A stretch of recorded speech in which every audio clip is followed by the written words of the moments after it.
Gerald Johnson likes to start the day sitting on his back porch with grandson Joey, watching the birds and the bees, mostly the birds. Rose bushes and bumblebees doing good this morning. Yeah. They are pretty. Martins is too. I'm glad they're doing good. If I asked you where to go to find the world's largest purple martin colony, where would your search begin? Well, it would end right in Rainsville. It's the world's largest known purple martin colony. Back in 2001, my grandfather put up the first pole, and 18 years later, we have 2,209 nesting sites with 82 poles and 3 cables on the cable system. And when he wasn't putting up martin gourds, Gerald was building windmills. He was fascinated with them as a little kid, and so he just put up windmills everywhere too. The windmills are fun, but there's a practical side to having so many martins. You don't hardly have any mosquitoes around. They'll fly up high in there and they eat mosquitoes and anything, dragonflies, stuff like that that's flying around up there. The Johnsons even have a jamboree to celebrate their guests. June 15th, 16th, and 17th, we have a Purple Martin Jamboree where people from Purple Martin enthusiasts from all over the world come. We had people last year from Florida, Chicago. It's pretty amazing how many people are interested in them. At the end of the year when they leave, we let all the poles down and we clean them out and count the nests, and that's how we know how many pair we had for the year. We do it more for the birds to have a nesting place. It's all about the birds and the amazing chatter they got. You know, it's an amazing bird. It flies to Brazil and back and stays all winter and then flies all the way back to raise a family. That's a 5,000-mile trip. That's pretty amazing for a bird to do that. If you'd like to come to the Johnsons Jamboree in Rainsville at the world's largest purple martin colony, it's easy to find. Just locate the windmills and turn right. You can't miss the martins. It's an experience like no other, well, in the world. And it's absolutely Alabama.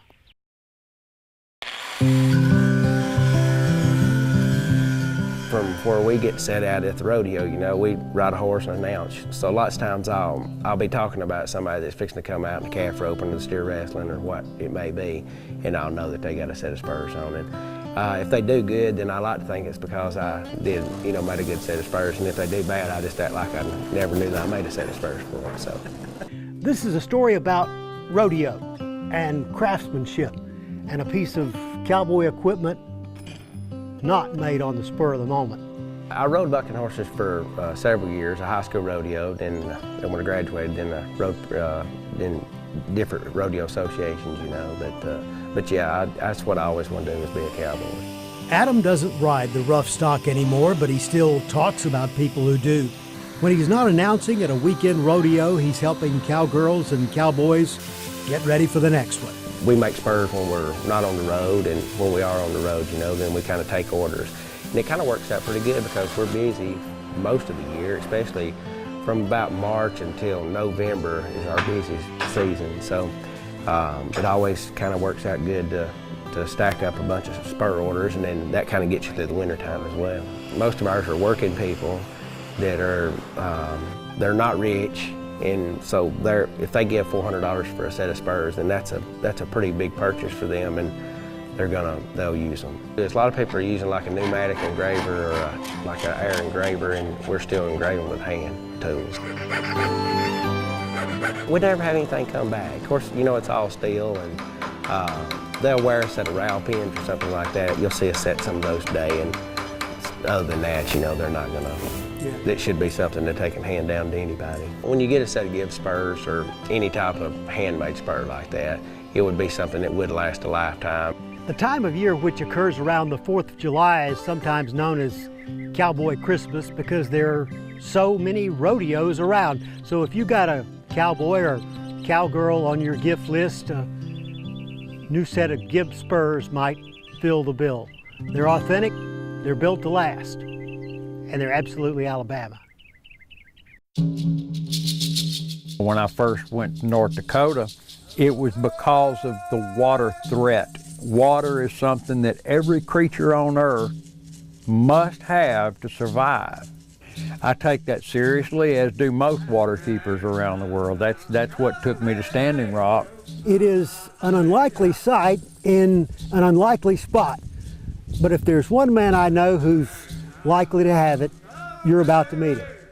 John Wathen's crusade for clean water took him to North Dakota, but he brought home an idea, and soon enough began work on his own teepee, fashioned after those of the Plains Indians. It's really an efficient way of living. All of my firewood comes from the tornado. Those trees that we're burning right now are trees that I salvaged out of the tornado that we first reported on. John's new home makes a few concessions to the modern age, such as solar power, but it is uniquely his. Well, when you come down the driveway, the first thing you see is my snapping turtle. I have a medicine wheel with a buffalo skull and 2 feathers. That's a symbol of friendship. This symbol over here is the water protector symbol, that serrated band there. That's the rivers. And from outside, you'll see that it has 7 red circles in it, the 7 generations of warriors that protect water.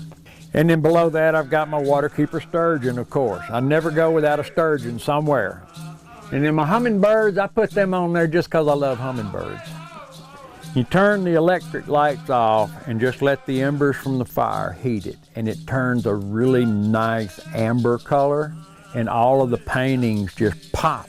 It looks like a Japanese lantern would look from outdoors. There is one final symbol which is fitting for the creek keeper. Trail's end. That's the warrior on the horseback. That's the end of the war trail. He's come home. This is my trail's end. This is where this old warrior's gonna retire. It was the weather that first brought John Wathen and I together after the April 27th tornado rearranged this section of Hurricane Creek. And now it's the weather again which has brought us inside his new home to warm by the fire in a teepee transplanted from the northern plains and now made absolutely Alabama.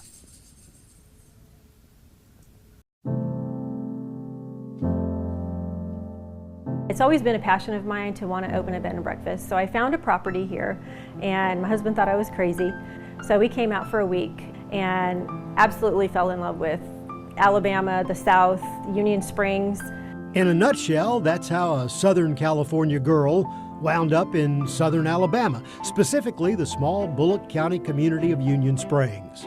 I've noted before that there are a few places we discover where you walk right in and you feel right at home. I found another one.